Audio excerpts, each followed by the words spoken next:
नमस्कार दोस्तों, मैं विकास त्रिवेदी आपके अपने यूट्यूब चैनल विकास स्टडी सर्कल पर आप सभी का स्वागत करता हूं।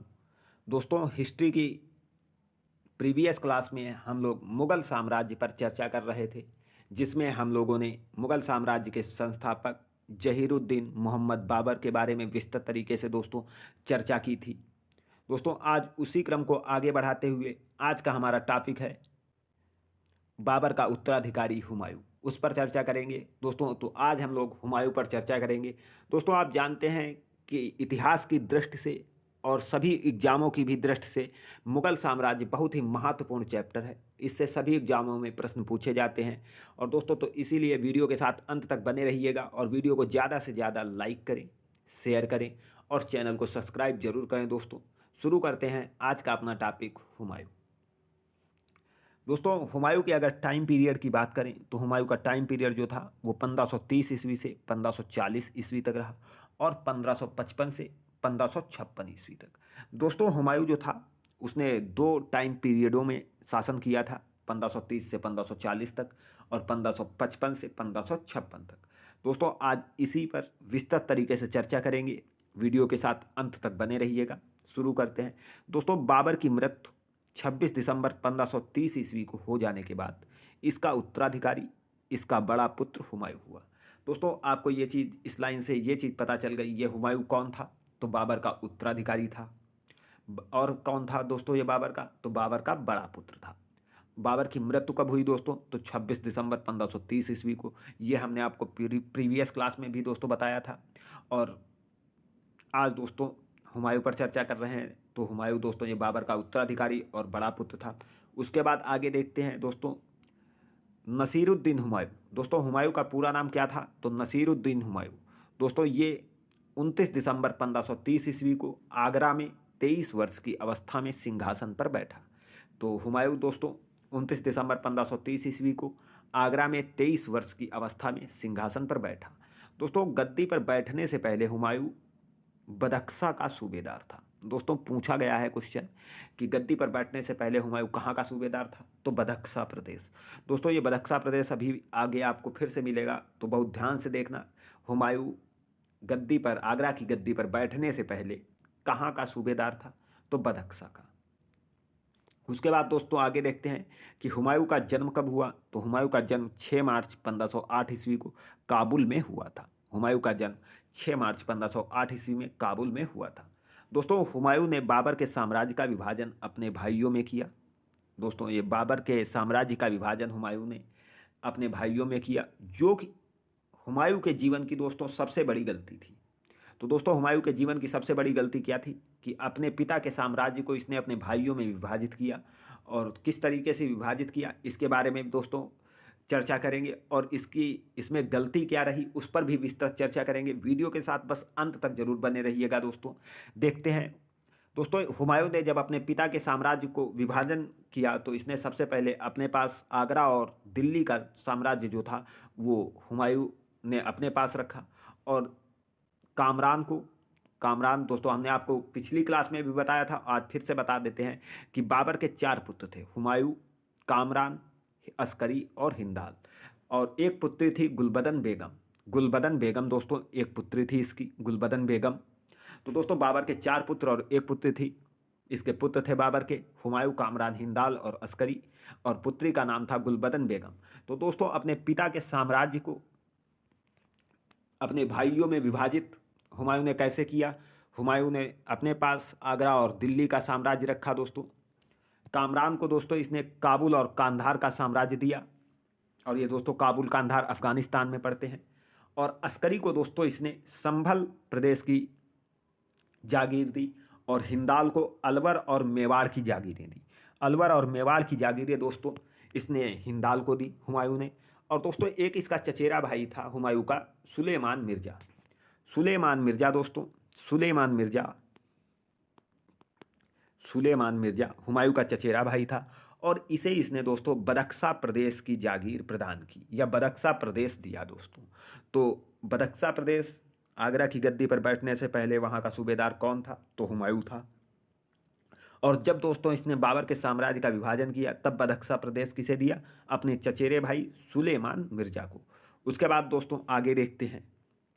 हुमायूं ने दोस्तों अपने चचेरे भाई, अभी हमने आपको बताया, सुलेमान मिर्ज़ा को बदख्शा प्रदेश दिया। हुमायूं के खिलाफ दोस्तों इसके जो तीन भाई थे, कामरान, हिंदाल और अस्करी, ये बार बार विद्रोह किया करते थे। दोस्तों इसके तीन भाई ये जो थे, कामरान, हिंदाल, अस्करी, ये बार बार विद्रोह किया करते थे। दोस्तों हुमायूं के तीन और दुश्मन थे। दोस्तों ये हुमायूं के तीन और दुश्मन थे, इनमें कौन कौन से थे? तो महमूद लोदी, ये बंगाल का शासक था दोस्तों, महमूद लोदी। शेर खान बिहार का शासक था। बहादुर शाह गुजरात का शासक था। दोस्तों ये कहा जाए तो हुमायूं के कट्टर दुश्मन थे महमूद लोदी, शेर खान और बहादुर शाह। उसके बाद दोस्तों आगे क्या होता है, 1530 ईस्वी में आगरा की गद्दी पर बैठने के बाद हुमायूं ने दोस्तों कालिंजर पर आक्रमण किया। तो कालिंजर पर आक्रमण दोस्तों हुमायूं ने कब किया? तो 1531 ईस्वी में हुमायूं ने कालिंजर पर आक्रमण किया। और दोस्तों उस समय कालिंजर का शासक था प्रताप रुद्रदेव। तो कालिंजर का शासक दोस्तों कौन था? तो प्रताप रुद्रदेव था। इसके किले पर दोस्तों हुमायूं ने आक्रमण किया और इसके बाद दोस्तों हुमायूं ने समझौता कर लिया प्रताप रुद्रदेव के साथ। दोस्तों इस कालिंजर के किले में विफल होने पर 1531 में दोहरिया का युद्ध लड़ा गया। दोस्तों दोहरिया का युद्ध लड़ा गया कालिंजर के किले में दोस्तों विफल होने के बाद। 1531 ईस्वी में दोहरिया का युद्ध दोस्तों किसके मध्य हुआ? तो हुमायूं वर्सेस महमूद लोदी। दोस्तों आपको हमने एक चीज़ बताई थी, जब बाबर पर चर्चा कर रहे थे तब हमने पानीपत, खानवा, चंदेरी और घाघरा, इन सभी युद्धों पर चर्चा की थी। तब हमने आपको बताया था दोस्तों कि वो नाम आगे लिखिए जो विजेता रहता है। तो इसमें दोस्तों आगे कौन सा नाम लिखा है? हुमायूं। तो दोस्तों इस दोहरिया के युद्ध में कौन विजेता रहा? तो हुमायूं विजेता रहा। और दोस्तों पराजित कौन हुआ? तो महमूद लोदी। दोस्तों आपको हमने बताया कि ये जो बड़े बड़े युद्ध या फेमस युद्ध जो हुए हैं, जैसे तराइन का युद्ध, पानीपत का युद्ध, खानवा का युद्ध, हल्दी घाटी, ये दोस्तों अब एग्ज़ाम में बहुत कम पूछे जाते हैं, क्योंकि जो एग्जामिनर है वो समझ चुका है कि ये फेमस जो भी युद्ध हुए हैं वो सभी बच्चे रट के जाते हैं। अब ये दोस्तों जैसे दोहरिया का युद्ध, ये जो बहुत कम चर्चा में रहते हैं, उन युद्धों पर दोस्तों ये एग्जाम में ज़्यादा पूछे जा रहे हैं। तो बहुत ध्यान से देखना कि दोहरिया का युद्ध जो था वो दोस्तों कब हुआ? तो 1531 ईस्वी में। और किसके मध्य हुआ? तो हुमायूं और महमूद लोदी के मध्य। इसमें विजेता कौन रहा? तो हुमायूं।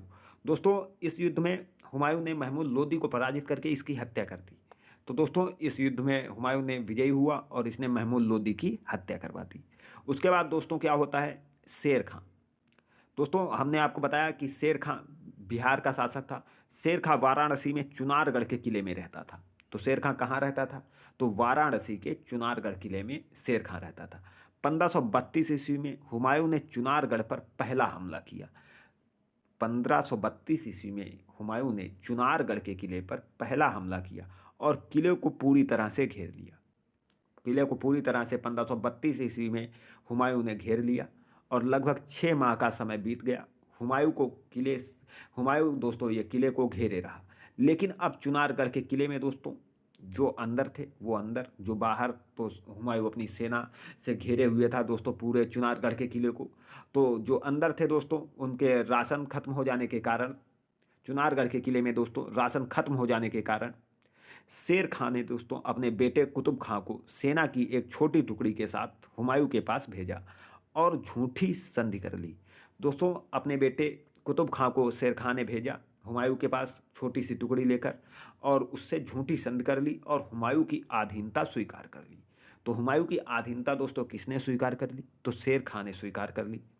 दोस्तों ये हुमायूं की सबसे बड़ी दूसरी भूल थी, क्योंकि ये शेर खां को मारे बिना ही वापस लौट गया। उसके बाद दोस्तों क्या होता है? जब हुमायूं चुनारगढ़ के किले को घेरे हुए था तब गुजरात के शासक बहादुर शाह ने, अभी हमने आपको बताया था कि गुजरात का शासक बहादुर शाह था। तो दोस्तों जब चुनारगढ़ के किले को घेरे हुए था हुमायूं, उसी समय गुजरात के शासक बहादुर शाह ने अपनी सेना हुमायूं के खिलाफ भेजी। इसीलिए दोस्तों 1533 ईस्वी में इसीलिए 1533 ईस्वी में मुगलों की सेना तथा बहादुर शाह की सेना के बीच युद्ध हुआ, जिसमें दोस्तों हुमायूं ने बहादुर शाह को पराजित किया और बहादुर शाह वापस गुजरात भाग गया।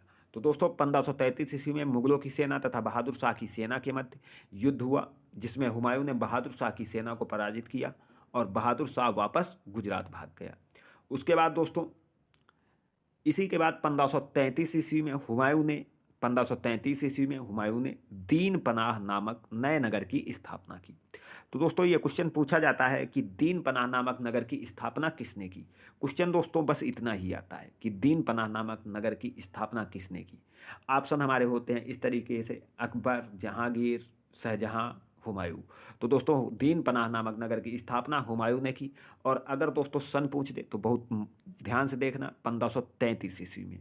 तो 1533 ईस्वी में हुमायूं ने दीन पनाह नामक नए नगर की स्थापना की।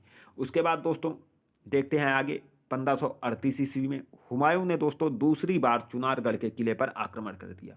तो 1538 ईस्वी में दोस्तों हुमायूं ने दूसरी बार चुनारगढ़ के किले पर आक्रमण कर दिया और अपनी तोपों के द्वारा चुनारगढ़ के किले की दीवारें तोड़कर अंदर प्रवेश कर गया।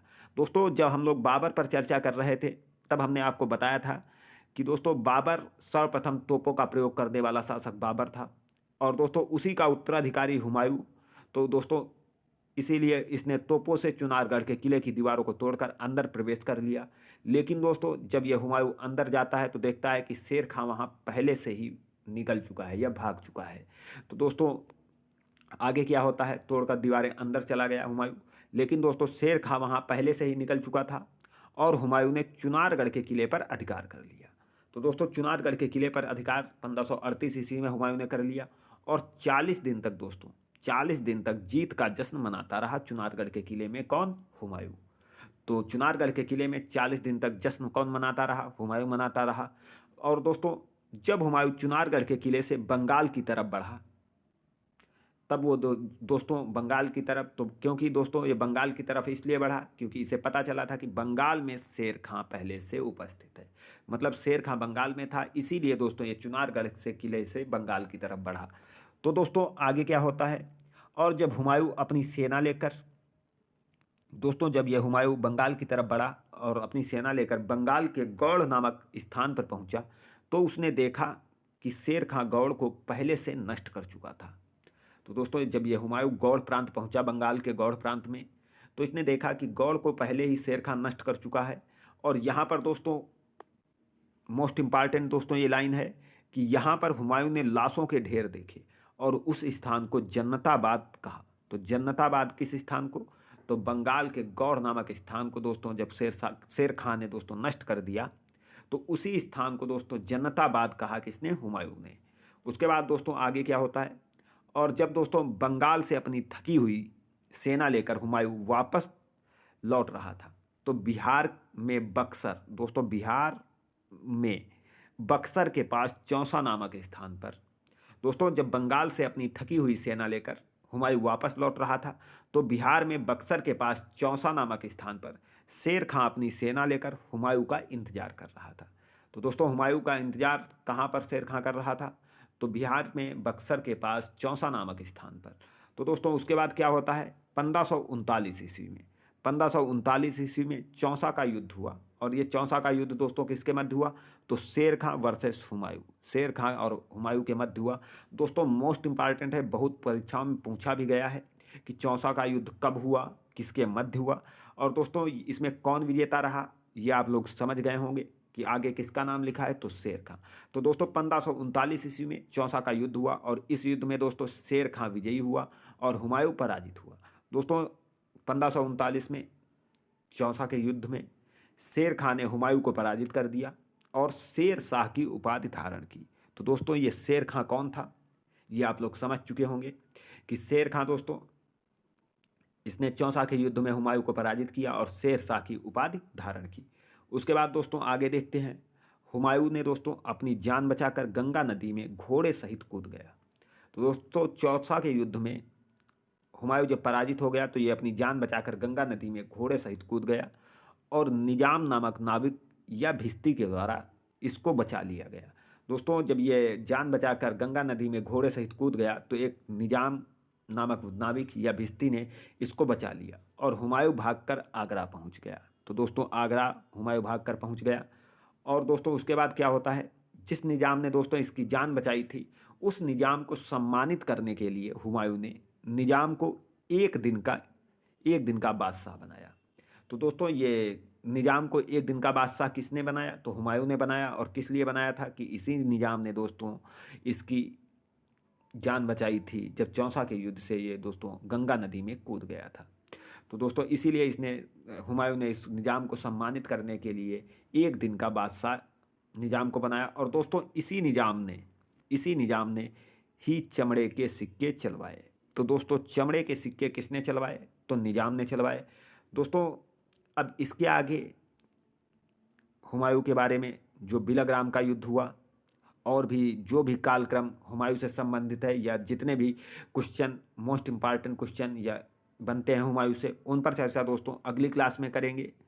अगर आपको ये क्लास अच्छी लगी है दोस्तों तो वीडियो को ज़्यादा से ज़्यादा लाइक करें, शेयर करें और चैनल को सब्सक्राइब करें दोस्तों।